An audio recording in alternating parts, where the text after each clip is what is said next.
1945 में 6 अगस्त के दिन जापान के हिरोशिमा शहर में गर्मियों का मौसम चल रहा था। दिन बहुत ही ज्यादा खूबसूरत था, नीला आसमान था और धूप भी निकली हुई थी। मॉर्निंग का टाइम था और सुबह के करीब 8 बजे छोटे बच्चे अपने स्कूल के अंदर पहुंच चुका था और स्कूल का पहला पीरियड भी शुरू होने वाला था। लेकिन मार्केट में मौजूद कुछ लोगों को आसमान के ऊपर एक अमेरिकन बोइंग B-29 प्लेन आसमान के ऊपर से गुजरता हुआ दिखाई देता है। लेकिन 8:15 पर प्लेन से एक छोटा सा चीज गिरता है। दूर से लोगों को पूरा क्लियर नहीं दिखाई दे रहा था ये छोटी सी चीज आखिर क्या है। मार्केट में मौजूद सारे लोगों ने अपने सपने में भी नहीं सोचा होगा एक एटॉमिक बम था। 45 सेकंड तक लगातार नीचे की तरफ गिरता रहा और उसके बाद पलक झपकने से पहले ही सब खत्म।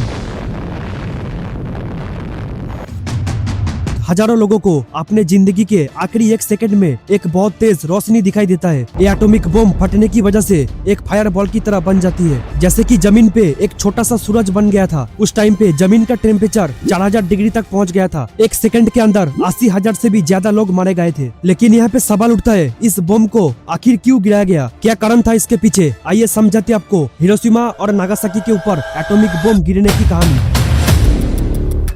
कहानी की शुरुआत होती है 1941 में, जब वर्ल्ड वॉर 2 के दौरान अमेरिका चाइना को बचाने के लिए अपना सब कुछ दांव में लगा दिया था। हुआ कुछ ऐसा था कि वर्ल्ड वॉर 2 स्टार्ट हुए 3 साल गुजर चुके थे, जिसमें एक साइड पे जर्मनी और इटली थे और दूसरे साइड में ब्रिटेन, नीदरलैंड और फ्रांस शामिल था। लेकिन यहाँ पे अमेरिका पूरी तरीके से खामोश बैठा हुआ था, क्योंकि वर्ल्ड वॉर 1 में बहुत ही ज्यादा नुकसान होने की वजह से इस बार पूरी तरीके से खामोश बैठा हुआ था। अमेरिका खुद को यूरोप और एशिया के बीच में जो जंग चल रहा था उसमें खुद को इंटरफेयर नहीं करना चाहता था। लेकिन एक देश था जो अमेरिका को पूरी तरीके से सताया जा रहा था और वो था जापान। जापान के पास नेचुरल चीजें कम होने की वजह से आसपास के देशों में धड़ाधड़ कब्जा जमा रहा था, ताकि अपने नेचुरल चीजों की डिमांड पूरी कर सके। अमेरिका ने देखा एक तरफ हिटलर है जो यूरोपीय देश में एक के बाद एक जंग छिड़े जा रहा है, उसके ऊपर कब्जा जमा के बैठ रहा है। दूसरी तरफ एशिया के अंदर जापान है जो सेम चीज को फॉलो कर रहा है। लेकिन अमेरिका खुद को वॉर के अंदर इंटरफेयर तो नहीं करना चाहते, लेकिन यहाँ पे कुछ तो करना पड़ेगा इन दोनों को रोकने के लिए। अमेरिका ने सोचा इन दोनों देश के ऊपर क्यों ना इकोनॉमिक एक्शन लिया जाए। दरअसल अमेरिका के अंदर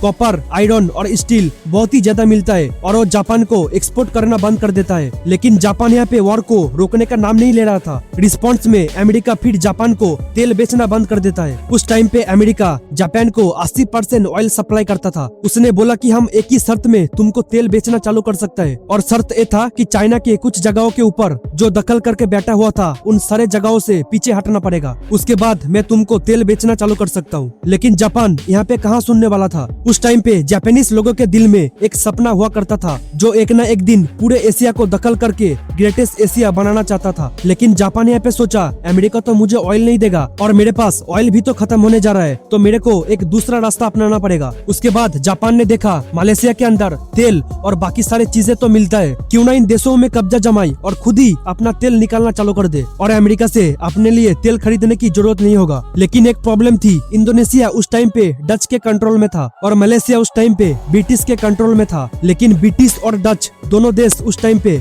अमेरिका का एक अच्छे दोस्त हुआ करता था। जापान यहाँ पे समझ गया था दोस्त के ऊपर अगर मैं हमला करेगा अमेरिका तो मुझे छोड़ने वालों में से नहीं है। लेकिन जापान यहाँ पे एक दूसरा प्लानिंग करता है। उन लोगों ने सोचा क्यों ना फिलीपींस के ऊपर अटैक किया जाए और फिलीपींस को अपने कंट्रोल में लिया जाए। लेकिन उस टाइम पे फिलीपींस के ऊपर अमेरिका का राज हुआ करता था। तब तो अमेरिका हम पे पक्का अटैक करेगा ही करेगा, क्योंकि हम उनके देश के ऊपर अटैक कर रहे हैं, तो जाहिर सी बात है वो चुप नहीं बैठेगा। लेकिन जापानीज लोगों के दिल में जो सपना था वो फिलीपींस के बिना कैसे पूरा होगा। फिर जापान ने सोचा हम लोगों के पास एक ही ऑप्शन है, इन सभी देश को हमें दखल करना पड़ेगा। अगर अमेरिका बाई चांस मेरे ऊपर हमला कर दिया तो, क्योंकि फिलीपींस के साइड में अमेरिका का एक छोटा सा बेस भी तो मौजूद है, उधर से तो मेरे ऊपर हमला कर सकता है, तो मेरे को सबसे पहले अमेरिका को चुप कराना पड़ेगा। उसके बाद जापान ने एक मास्टरमाइंड दिमाग लगाया। वो सोचा चुपके से जाके फिलीपींस के साइड में जो अमेरिका का छोटा सा बेस मौजूद है उसके ऊपर अटैक करके सब कुछ पहले से ही तबाह कर देगा। क्योंकि हम लोग जब पूरी देश के ऊपर दखल करने जाएगा तब अमेरिकन बेस में कुछ भी हथियार सही सलामत नहीं रहेगा और मुझे इसे दखल करने में आसानी होगा और अमेरिकन कुछ भी नहीं कर पाएगा। और इसी प्लान के साथ 7 दिसंबर 1941 को यूएसए के पर्ल हार्बर बेस के ऊपर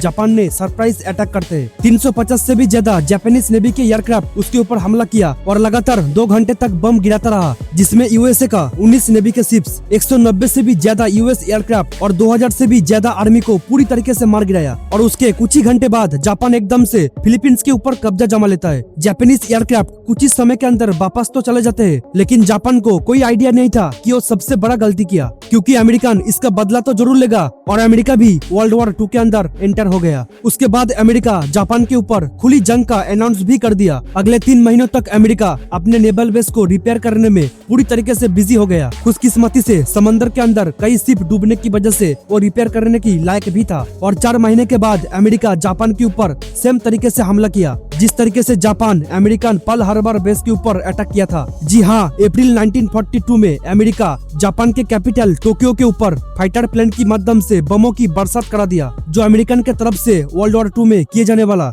सबसे पहला हमला तो था। लेकिन उसके बाद अमेरिका पीछे मुड़ के नहीं देखा। 3 सालों तक लगातार जापान और अमेरिकन के बीच में लड़ाई चलता रहा, जिसमें अमेरिकन का पल्ला भारी था। जापान इस जंग में बहुत ही ज्यादा कमजोर हो चुका था, लेकिन वो किसी भी हालत में हार नहीं मान रहा था। अमेरिकन के आगे वो सरेंडर नहीं करना चाह रहा था। आखिरकार अगस्त 1945 में अमेरिका जापान के खिलाफ अपने आखिरी हथियार को इस्तेमाल कर ही दिया। 6 अगस्त 1945 में सुबह के 8 बजे जापान के हिरोशिमा शहर के ऊपर एक बोइंग कंपनी का B-29 प्लेन गुजरता हुआ दिखाई देता है। इसी एयरक्राफ्ट में 4400 केजी लिटिल बॉय नाम का एक न्यूक्लियर बम था, जो हिरोशिमा के ऊपर गिरा देता है। तकरीबन 45 सेकंड के बाद एक जोरदार धमाका हुआ और चारों तरफ पूरा व्हाइट हो गया। उसके बाद एक फायरबॉल जमीन से आसमान की तरफ उठा। उस टाइम पे जमीन का टेम्परेचर 5000 डिग्री से भी ज्यादा पहुंच गया था। ये हिस्ट्री का पहला न्यूक्लियर अटैक था, जो एक चुटकी में हिरोशिमा के अंदर 80% से भी ज्यादा बिल्डिंग को तहस नहस कर दिया था। उस टाइम पे जापानीज मिलिट्री का पैरों तले जमीन फिसल गई थी। इसी हालत को अच्छी तरीके से समझने से पहले ही 3 दिनों के अंदर